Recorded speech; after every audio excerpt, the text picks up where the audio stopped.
hoje, para nós, um motivo especial de estarmos aqui, o primeiro programa a partir do estúdio Despertar da Consciência. O tema de hoje, o ensino universal dos espíritos. O que é?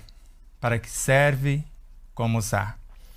Muitos afirmam que Allan Kardec é o codificador da doutrina dos espíritos.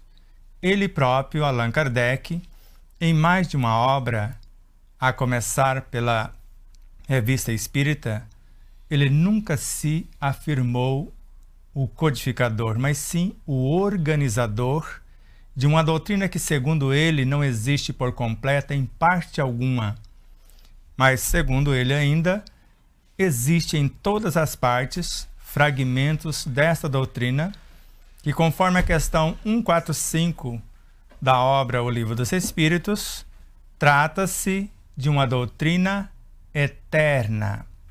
Portanto, não começou com ele e muito menos terminará com ele.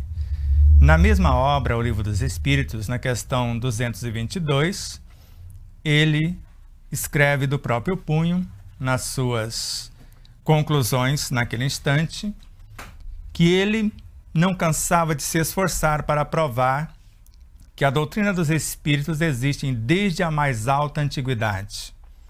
E no item 6 da conclusão da mesma obra, ele vem dizer que não é obra de um homem, existe desde a criação. E se considerarmos, segundo a visão de Pietro Baldi na obra A Grande Síntese, que ele narra não mais o politeísmo, não mais o Deus único, mas o monismo, ou seja, Deus é a criação. Então, existe de toda a eternidade, porque para Allan Kardec o Espiritismo é uma lei da natureza.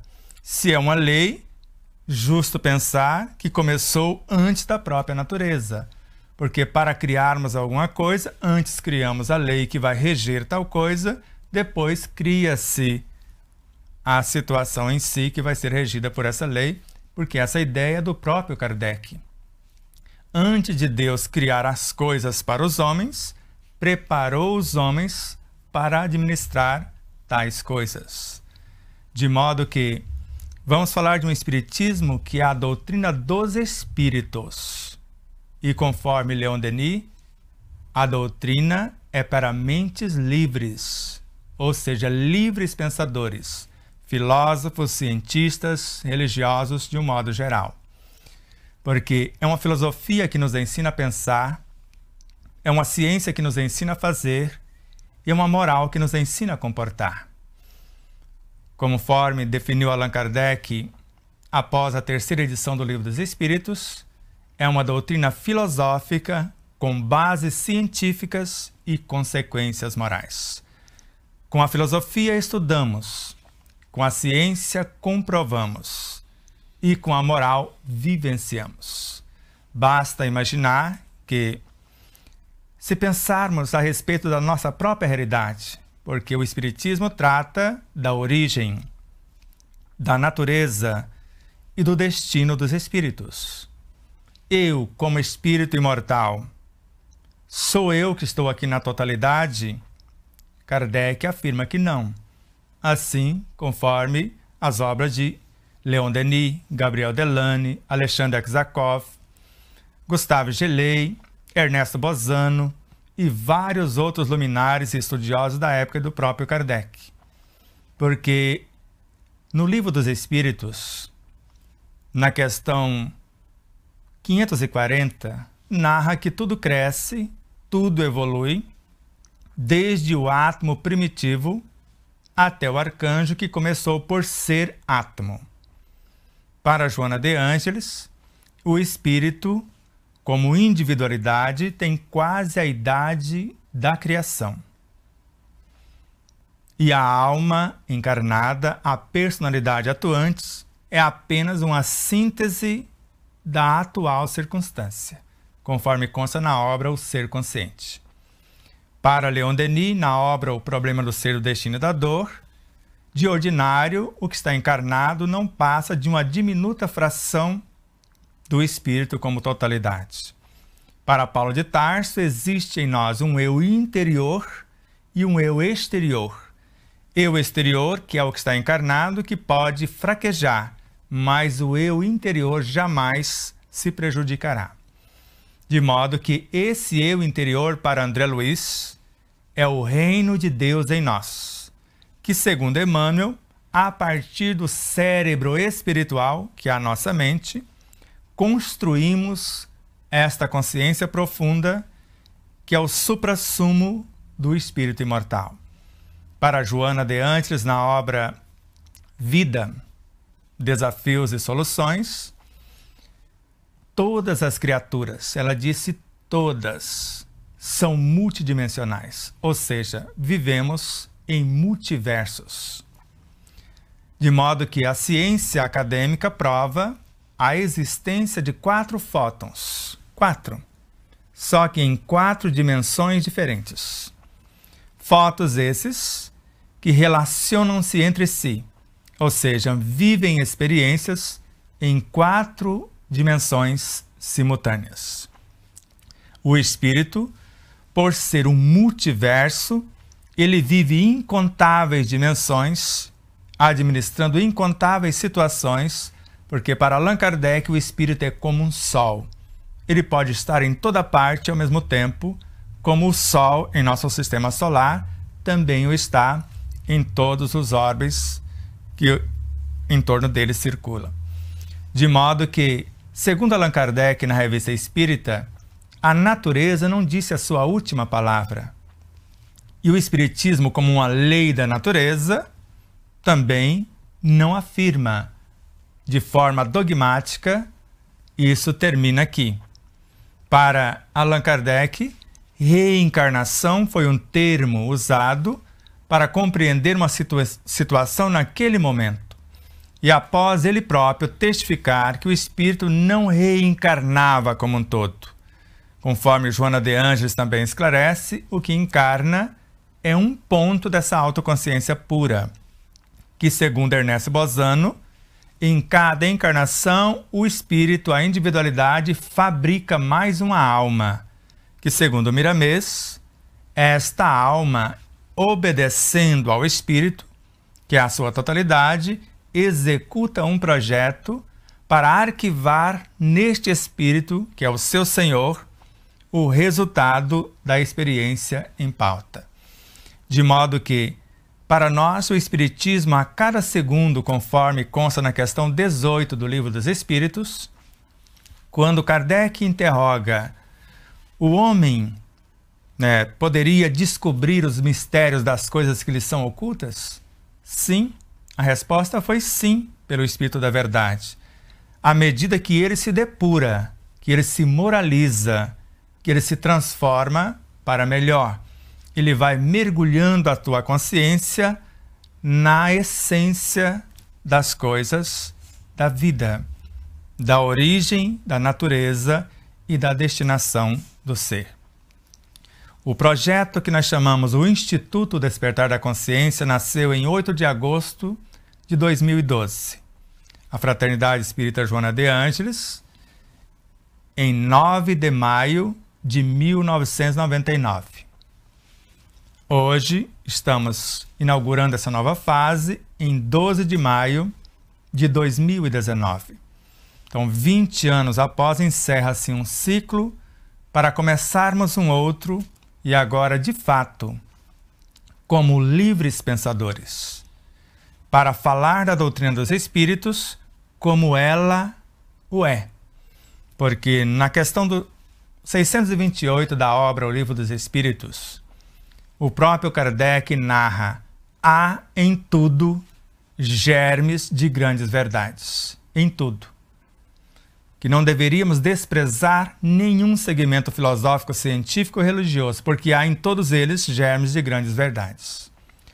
A diferença é que o Espiritismo abarca todas essas situações, conforme Leon Denis, na obra O Problema do Ser, o Destino e da Dor, e o próprio Kardec, na obra O Céu e o Inferno. Ele narra num dado momento que, naquele momento em si, que ele começou a narrar, que o Espiritismo congraçará todos os credos em torno de objetivos comuns. Hoje, em parte. No futuro, uma completa fusão. Para mim, uma completa fusão é o que ficou gravado ou grafado mais tarde no Evangelho segundo o Espiritismo. O amor é o sentimento que, acima de tudo, resume de forma completa a doutrina de Jesus. E os sentimentos são os instintos que se elevaram de acordo com o progresso realizado. E no próprio Evangelho segundo o Espiritismo, o ensino universal dos Espíritos, esta palavra eu gosto de usar porque veio deles próprios, tem um compromisso com o Cristo. Comentar os seus ensinos após estudá-los para colocar esses ensinos ao alcance de todos. E tem uma característica própria, 2 pontos, grifado no Evangelho segundo o Espiritismo, é universal. Qualquer um, letrado ou não, cristão ou não, tenha ou não a crença, pode receber esses ensinos, porque os Espíritos, como as virtudes dos céus, manifestam em todos os lugares. De modo que, para estudar a doutrina dos Espíritos, é que existimos como Instituto Despertar da Consciência, como Fraternidade Espírita Joana de Ângeles, como Fraternidade Espírita André Luiz, como Fraternidade Espírita Francisco de Assis e Fraternidade Espírita Bezerra de Menezes. Bezerra de Menezes e Joana de Ângeles, do lado de Mato Grosso do Sul, André Luiz e Francisco de Assis, do lado de São Paulo. Castilho e Andradina, em São Paulo, e, ao mesmo tempo, Três Lagoas e Paranaíba, em Mato Grosso do Sul. Então, a partir de agora, nós vamos começar a interagir com perguntas e respostas, conforme vossas dúvidas. O meu desejo é compreender a mim mesmo, porque, conforme a questão 560 do Livro dos Espíritos, todos nós, sem exceção, vamos passar por todas as lições do universo e aprender gradativamente em todas as partes a presidir todas as coisas. Se eu fosse o Espírito na sua totalidade, conforme consta na obra A Gênese, com Allan Kardec, no item 27 do capítulo 2º, eu seria o Deus desse universo. Porque lá ele coloca o Espírito como o Deus que criou o corpo e sabe a menor manifestação de uma de suas células, por exemplo. Ou conforme Joana de Ângeles, na obra O Ser Consciente, o Espírito, com E maiúsculo, a individualidade, o eu total, sabe o que fazer, quando fazer e como realizar. Agora, a alma, como um ponto de autoconsciência pura, ela está sendo edificada. Quando ela toma consciência de sua totalidade e, por obediência à sua própria consciência, começa a executar as suas tarefas por amor a esta consciência, porque o reino de Deus em nós é esta consciência profunda. E se esse reino está dentro de nós, o nosso patrimônio angariado através dos milênios, dos bilênios ou dos trilênios, estou inventando essas frases agora, que pode ser trilhões de anos.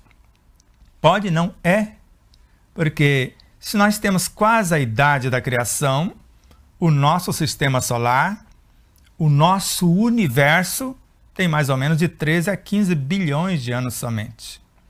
Eu creio que a criação tem um pouquinho mais do que isso, até porque ela não tem começo, não tem meio e não terá fim. Então, o que o Espiritismo ou o que alguns espíritos afirmam hoje, amanhã, segundo a evolução dos seus próprios pensamentos, conforme aconteceu com o próprio Kardec, com Leon Denis, com todos os demais estudiosos, em especial André Luiz, Emmanuel, Joana de Ângeles, o que eles entendem por agora foi o que foi possível alcançar agora. Daqui a pouco, eles vão entendendo de outras formas. No futuro, vamos transmitir a evolução do pensamento de Joana de Ângeles somente a partir de algumas obras, para vocês perceberem como ela pensava e como ela pensa hoje. Por exemplo, No Evangelho segundo o Espiritismo, ela acreditava que dor era bênção e Deus a enviava somente aos seus eleitos. Mas nas obras mais atuais, como Desperte e Seja Feliz, ela narra que existe em nós um médico interno e uma farmacopeia com recursos inesgotáveis em nós. E na obra Plenitude, ela já narra que quem escolheu o amor como única razão do seu existir não precisa mais da dor para evoluir.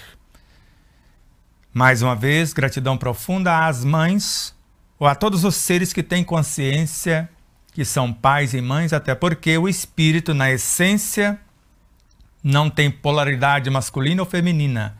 Ele é uno. A expressão masculina ou feminina está a partir do campo racional, do mental concreto para baixo. Então a mente, o perispírito, o corpo físico, é a partir da mente que define-se a sexualidade. Mas na essência do ser não existe dualidade. É uma só coisa, o amor como única razão do seu existir.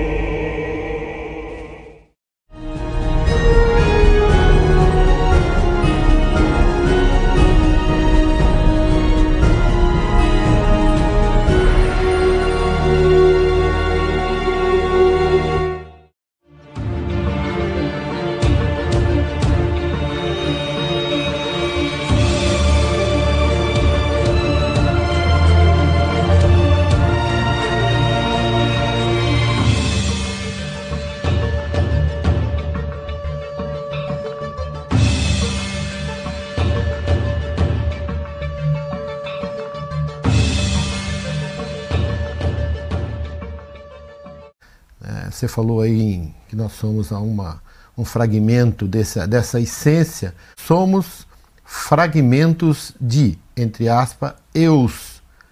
Como trabalhar de melhor forma quando entramos em conflito com nós mesmos? Como fazer o melhor a benefício de si próprio e desses vários eus menores, compondo eu maiores, e nós mesmos somos frações de eus ainda maiores. Pietro Baldi, na obra A Grande Síntese, que narra: cada organismo é composto de organismos menores e componente de maiores. Cada individualidade é composta de individualidades menores, que essas, por sua vez, ainda de outras menores até o infinito negativo. E somos componente de unidades maiores e de outras ainda maiores até o infinito positivo também. Ninguém ama o que não respeita, e ninguém respeita o que não conhece. Quando nós percebemos que o princípio inteligente do universo, o espírito, na origem, como átomo primordial, é apenas a menor de todas as partículas do cosmos. Mas ele forma a matéria-prima do cosmos. Agora, o espírito, a individualidade, é um número incontável dessas partículas primordiais, chamadas de espíritos com E minúsculo. Então imagine o espírito com E minúsculo sendo uma semente. E imagine o espírito com E maiúsculo sendo uma laranjeira repleta de frutos. É mais ou menos a comparação entre o espírito e individualidade e, ao mesmo tempo, o átomo primordial. Como fazer algo em benefício de si próprio, para sanar os conflitos, traumas e perturbações que trazemos às vezes de outras etapas. Porque a encarnação atual, segundo vários autores, principalmente com Ramatiz em várias de suas obras, visa criar uma ambiência à semelhança de um empresário que já teve várias empresas, cada uma com experiências diferenciadas. E normalmente a última empresa sempre visa desenvolver um projeto para o enriquecimento das demais e dele próprio como um empresário. Então tudo que fizermos com a ciência do que estamos fazendo em nosso consciente, que é o nosso campo de atuação, que comumente chamamos de mente. A mente consciente, se é que estamos conscientes dessa realidade, tudo que fizermos neste consciente vai transformar o subconsciente, que é o setor que governam o nosso comportamento. Todas as potencialidades do perispírito e do corpo físico estão sob a regência do subconsciente. Mas se no consciente não construirmos algo para transformar o subconsciente, que ao mesmo tempo é uma fração de fragmentos de subpersonalidade de outras etapas originárias do inconsciente, que é o oceano dessas personalidades vivenciadas, mas não aprimoradas, regido pelo superconsciente, que é o reino de Deus em nós. Então, o subconsciente é um universo de possibilidades, de elementos para serem promovidos do inconsciente sobre a regência do superconsciente. Então, ali está o mínimo. E o que provoca esse mínimo? Uma reação no meio. Segundo Ramati, se eu não der conta do que está acontecendo neste mínimo, neste comportamento meu atual, provocado algumas situações pelo entorno, por familiares, parentes, amigos ou não, se eu não der conta de reconciliar com esse diminuto espaço e com essas situações externas, eu não estou pronto para mergulhar no meu inconsciente, que é a antecâmara do meu superconsciente. E na sequência, após no consciente eu construir uma realidade nova, que transforme o subconsciente, que ilumine o meu inconsciente, para que eu chegue ao superconsciente, eu não posso dizer eu e o Cristo, eu e o Deus que existe em mim, somos um. Como fazer isso da melhor forma, sem medo de se equivocar? Conforme a questão 632 do Livro dos Espíritos, Allan Kardec, preocupado com isso, interroga: eu não poderia estar fazendo o mal pensando que estou fazendo o bem? E os espíritos respondem: não há como equivocar-se. Basta fazer a outrem tudo o que gostaria que ele fizesse.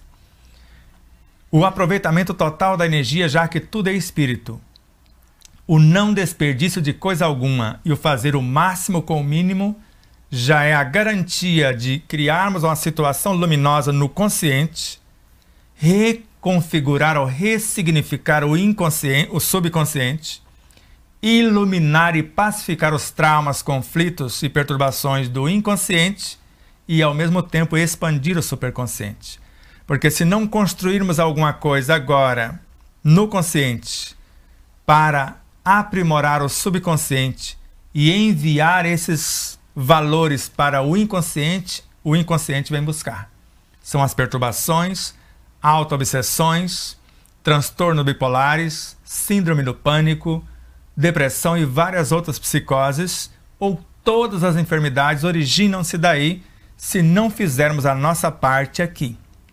Não por acaso, André Luiz, em Missionários da Luz, narra que se eu tomar boas resoluções no início da minha encarnação, eu posso ressignificar os conteúdos que poderiam ser a causa de uma morte fulminante no momento aprazado se eu não fizer tais transformações.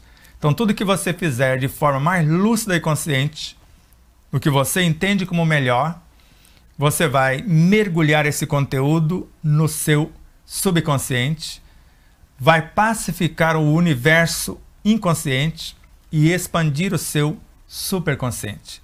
Boas leituras enriquecem a sua mente para fazer isso, pacifica o seu inconsciente para esperar você fazer, harmoniza o subconsciente e cria um link com o seu superconsciente. Basta isso para você ter um começo legal. Como diferenciar uma obsessão de uma auto-obsessão? Auto-obsessão, o transtorno, a perturbação já está em nosso condomínio. Basta um relance, como o caso da síndrome do pânico, para alguém assumir o comando e a gente passar por um vexame, por exemplo. Um ataque cardíaco, um pavor, sentimento de perseguição e várias outras ideias suicidas de autodestruição e tudo mais. Agora, quando é o chamado obsessor, nós temos a aura física e depois várias auras somadas. A aura vital, a aura emocional e várias outras, totalizando só na personalidade mais ou menos 20 metros numa pessoa comum. Não podemos dizer de um Chico Xavier que só a sua alma vital tinha de 12 a 20 metros e essas auras total saíam fora do próprio planeta, de tão expansiva que era. Mas quando a informação ou a perturbação vem de fora, precisará romper todas essas camadas vibracionais até chegar até nós. É como se alguém dissesse: estou aqui, posso, só se eu permitir. Vamos dar um exemplo com Joana de Ângeles. Na obra Em Busca da Verdade, num ambiente onde haja lucidez, onde eu me conheço e sei como preservar esta harmonia, o cultivo de valores morais conforme as leis de harmonia, jamais o chamado obsessor entrará nesse ambiente. E para Allan Kardec, pior do que os obsessores são as nossas más inclinações, são elas que os atraem. E para nos curar da obsessão, bastaria a prece fervorosa e a nossa transformação moral, segundo Kardec.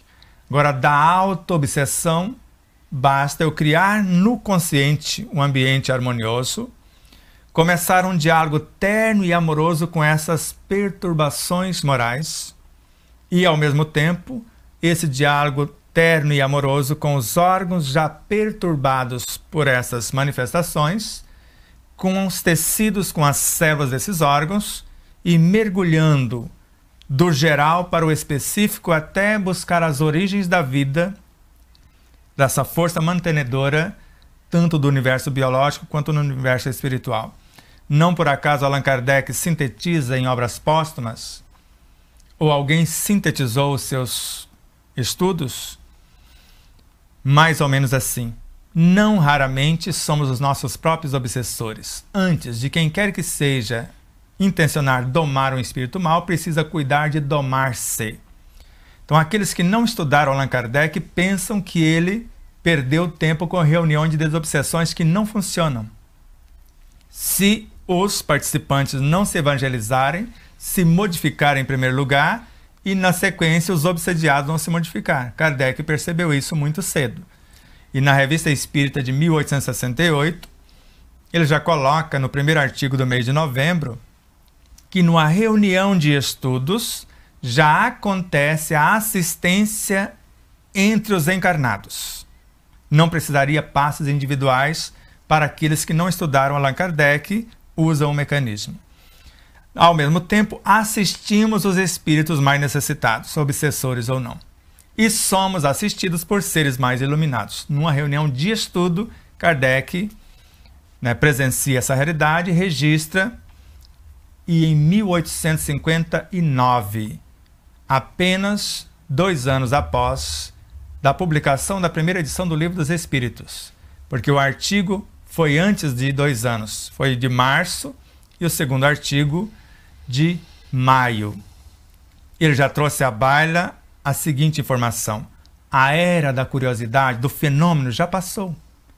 O da filosofia chegou para compreendermos as forças e as leis num estudo profundo. E o da moral, da vivência, está chegando. E em 1862, em Viagem Espírita de 1862, na obra, que é uma síntese da Revista Espírita, de vários artigos, ele encontra grupos que não tinham mais a necessidade da comunicação direta com os espíritos. Não tinha mais a mediunidade ostensiva. E o que interessava aqueles grupos, que foi motivo de grande satisfação para Allan Kardec, segundo Ivone do Amaral Pereira, era a vivência, o estudo, a compreensão e a vivência do que já tinha em pauta até então da doutrina dos espíritos. Mas na sequência encontrou grupos, porque o contrário ocorreu, segundo Ivone, quando ele encontrou um grupo onde uma médium psicografava com uma mão uma mensagem, uma segunda mensagem com a outra e uma terceira mensagem pela psicofonia. O que é contrário a uma grande satisfação, um grande desgosto. E agora imagine o tipo do terceiro grupo. Eles estavam brigando entre si, melindrados, ressentidos, magoados, e queria que Kardec fosse o juiz.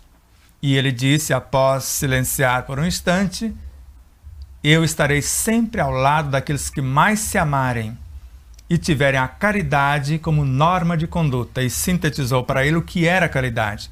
Caridade é a sublimação da personalidade, não era dar coisas.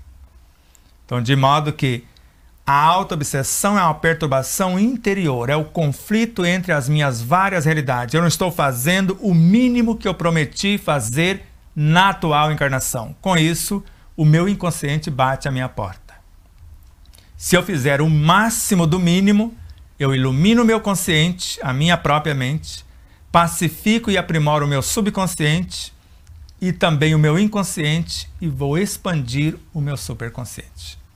Como superar a insegurança? Meu sogro, voltando para casa de carro, se viu em um bairro desconhecido para ele. Alguns minutos depois, sem que soubesse como chegou lá e não se lembra do caminho. Como pode ter dirigido o carro? Então, insegurança e essa viagem. Essa troca de personalidade. Troca de personalidade. Insegurança, ansiedade. O medo é proporcional ao conhecimento que você tem mediante a ação que você deseja realizar. Se você não tem um conhecimento suficiente, vai gerar insegurança. E a insegurança não trabalhada gera ansiedade. A ansiedade não aprimorada gera o desespero e depois várias outras situações. Nós sabemos com Joana de Angelis e vários outros autores como trabalhar a insegurança, a ansiedade, construindo ou aprimorando a autoconfiança.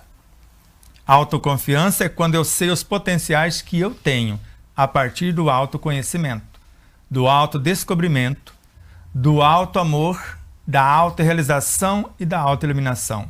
Parece uma confusão? Não. Nós esclarecemos aqui no primeiro capítulo da obra O Despertar da Consciência que autoconhecimento é você saber do que você é constituído. Autodescobrimento é você saber da sua fisiologia. Primeiro você descobre a sua anatomia, do que você é constituído, e depois estuda a sua fisiologia, como você funciona. Autoamor é quando você consegue se curar, consertar as perturbações. Autorrealização é quando você auxilia alguém com semelhante dificuldade, e autoiluminação é quando você e tudo que existe na criação são partes de um mesmo todo.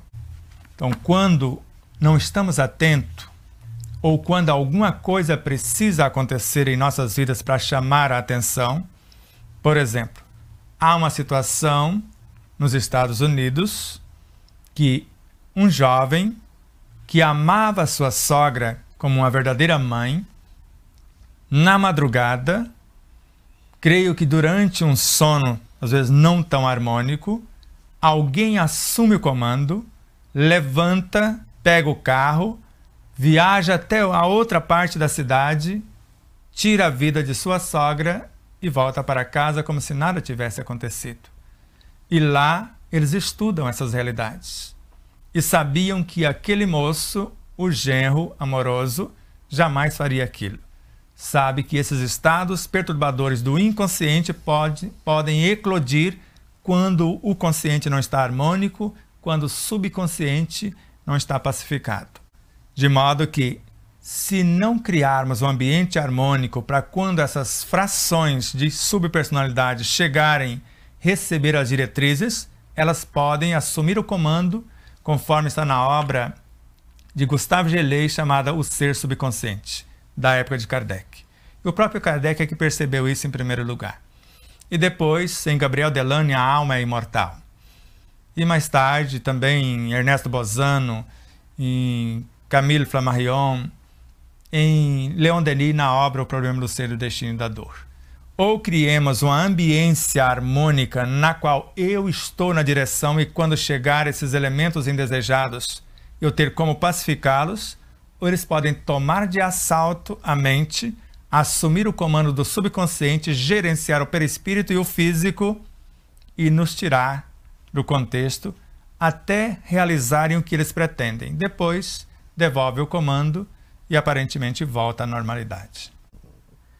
Qual a importância da oração e como devemos agir para que tenha o máximo de efeito? Por favor, descreva as 12 pétalas principais do centro de força coronário, ou melhor, as 12 principais virtudes que a compõem. Oração e essas virtudes que trabalham no coronário. Se fôssemos perguntar para Emmanuel o que é oração, ele ia dizer-nos: oração é força, ação é serviço. Mas se perguntássemos para André Luiz, com certeza ele diria a mesma coisa como ficou grafado em Missionários da Luz. Oração é força, que é poder, vibração e energia. É um mecanismo avançado por meio do qual vamos criar as forças e estímulos. Mas se perguntássemos para Joana de Ângeles, ela com certeza afirmaria a mesma coisa que afirmou na obra O Filho de Deus e em outras obras.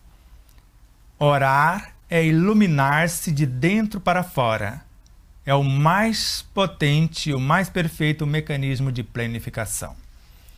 Então, a oração é a potencialidade ou a soma de incontáveis potências por meio da qual elaboramos um projeto no campo racional, nós, almas encarnadas, usando a nossa inteligência, o nosso poder imaginativo e a nossa capacidade criativa em ação. Capacidade criativa é o pensamento, a parte imaginativa dá forma a esse pensamento segundo as diretrizes da nossa inteligência. E consultando as nossas memórias, que é um link que temos, que nos leva ao sub e ao inconsciente, e também ao superconsciente. De modo que, em cada palavra na oração, eu devo revelar uma intenção, segundo Allan Kardec.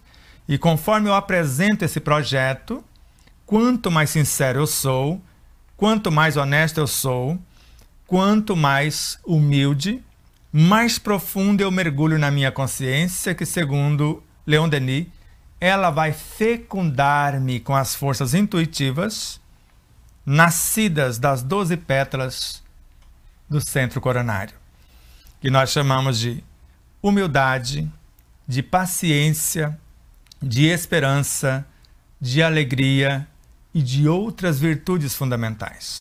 Mas as 12 virtudes essenciais regem esses, ou melhor, chamam-se ministros diretores. O centro do centro coronário. As 960 virtudes correlatas gestam o que nós conhecemos como vontade, o Cristo em nós. As 12 gestam os estados intuitivos e abastecem a consciência. Então, as 12 estão a serviço da consciência, gerando a intuição. As 960 gerando a vontade e abastecendo esta vontade, capacitando-a para que ela receba as forças intuitivas, engravida-se delas, porque ela recebe essas forças como fecundações, e quando ela dá à luz, quando aproxima-se do útero ou das placentas mentais, chama-se pensamento. Então, a virtude essencial, a base de todas as demais, a humildade. A gestora, a paciência. A fé, mãe de todas. A fé é a própria intuição no campo da consciência. Fé vivenciada é a intuição. Fé raciocinada é aqui no campo da alma encarnada, no campo racional. O conhecimento, o discernimento. Fé vivenciada, a intuição. Agora, a intuição é a estrutura, porque é a consciência dessas 12 pétalas. A humildade é a base essencial, a paciência a gestora, a perseverança lhe auxilia, assim como a alegria, porque precisamos de alegria de viver, a gratidão, que é o compromisso de promoção, e ao mesmo tempo a esperança, que é a doce presença do amor, que gesta a matéria-prima e, ao mesmo tempo, encarrega-se das diretrizes intuitivas para a nova criação mental. E outras virtudes correlatas nesse campo essencial. A obsessão entre encarnados é comum? Nós colocamos no livro, existe obsessão de encarnado para encarnados sobre a ofensa e o revide. Aí você calcula a quantidade, deixa para você. Se existe muita ofensa, se existe muito revide. Então vai ser esse número de obsessores de encarnado para encarnado. Existe obsessão de encarnados para desencarnados. O povo quer ir embora, a gente não deixa ir pelo apego. Então nós os obsediamos. Só existe obsessão de desencarnados para encarnado, segundo o Dr. Sérgio Felipe de Oliveira, quando o desencarnado encontra as matrizes no encarnado. Mas conforme você ouviu com Joana de Ângeles, se o ambiente estiver harmônico, se eu estiver cultivando valores morais, se eu sei quem sou, jamais o obsessor entra no espaço com essas características. Agora, a maior parte das obsessões de fatos é entre as nossas próprias subpersonalidades. Nós nos auto-obsediamos. Sendo o perispírito feito de muitas cascas, despedaçaremos, né? A consciência significa tomarmos consciência de um conteúdo de todas essas cascas. Miramês narra que são tantas camadas do perispírito que para cada pensamento se cria uma, que não daria para descrever quantas camadas são. E para o corpo físico, num passado recente, estudávamos 380 dimensões, camadas vibracionais. Já estamos em 540 mais ou menos na atualidade. E elas são infindáveis tanto no corpo físico quanto no universo perispiritual. Didaticamente, nós chamamos de campo vital, campo instintivo, campo emocional ou astral, campo mental concreto, campo dos desejos, e vamos dando campo mental abstrato, emocional abstrato, campo intuitivo e o campo da consciência. Mas isso são apenas didáticas, e os centros de força não são apenas 7 ou 8, porque nós trabalhamos já com 8 centros, que é o centro coronário, o centro frontal, o centro laríngeo, o centro cardíaco, o gástrico, o esplênico, o genésico e o básico. Mas para o centro coronário existem 4 corpos conhecidos, que é o corpo que eu chamo de causal, campo da intuição, que é outro corpo, o emocional abstrato e o mental abstrato. 4 corpos para um só centro. Será que existe só um mesmo? Então isso é por enquanto essas informações. O Carlos Alberto Loureiro, um espírita consciente que estudava a partir dos originais, tanto de Allan Kardec quanto dos seus contemporâneos, e preferia as obras originais até no plano espiritual, ele estudava 280 mil pontos, que a acupuntura utiliza normalmente, o máximo é 2.500, 2.800 pontos. Ele já estudava naquela época 280 mil pontos, que são microcentros de energia. Para cada átomo tem um pequeno chakra, assim como para cada molécula, para cada célula, para cada grupo de tecido, para cada órgão, para cada sistema, e etc, etc. Vamos lá. Sebastião, tenho fortes arrepios nos trabalhos mediúnicos e em alguns lugares que eu estou presente. Por que acontece esses arrepios? Diferenças vibracionais. Então, praticamente quase todas as pessoas que desenvolvem uma sensibilidade acima da norma podem sentir esses arrepios, mas a partir do momento que você tome consciência e se organiza e até certo ponto se harmoniza acima daquilo que nós dizemos de normalidade, está um pouco acima na frequência, você não vai sentir mais nada disso nesse sentido. Você vai sentir uma vibração super agradável, sem arrepiaços, porque ainda é uma deseducação do corpo. E ao mesmo tempo, se for uma vibração negativa, você vai sentir apenas uma compaixão profunda por um pedido de socorro de alguém que pede um pouco do muito que às vezes você tenha para servir, para confortar aquela criatura. Já vimos médiuns receber tanto um irmão sofrido e muito sofrido e o seu mentor com a mesma serenidade, com a mesma mansuetude, sem arrepiaços, sem bocejamento, sem lacrimejação, sem lamentação, sem perturbação nenhuma, sem mover um músculo sequer. O que comentar sobre a melhora antes da morte? Não seria um tempo para ser melhor aproveitado, ao invés de servir para afastar-nos obsessores que não queremos deixar partir, que não querem deixar partir os nossos entes queridos? Principalmente os obsessores encarnados, que você quer dizer?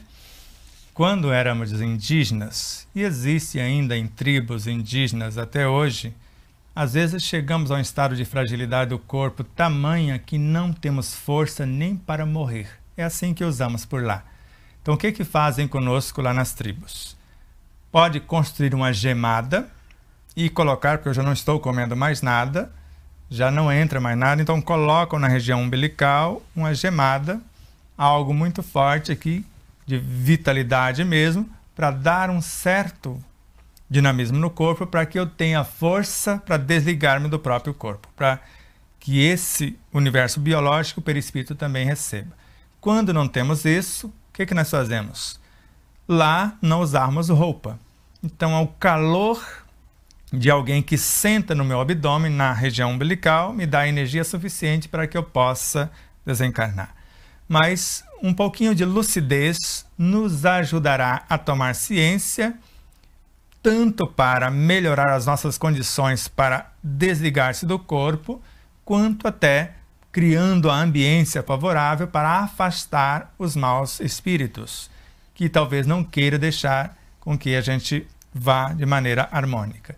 Então, orações harmoniosas, leituras agradáveis, reuniões familiares de amigos, pode criar a ambiência tanto para um desencarne pacífico, sereno, saudável e feliz, quanto para a orientação dos chamados irmãos de compromisso que talvez não tenhamos assistido durante a nossa vida como seres encarnados.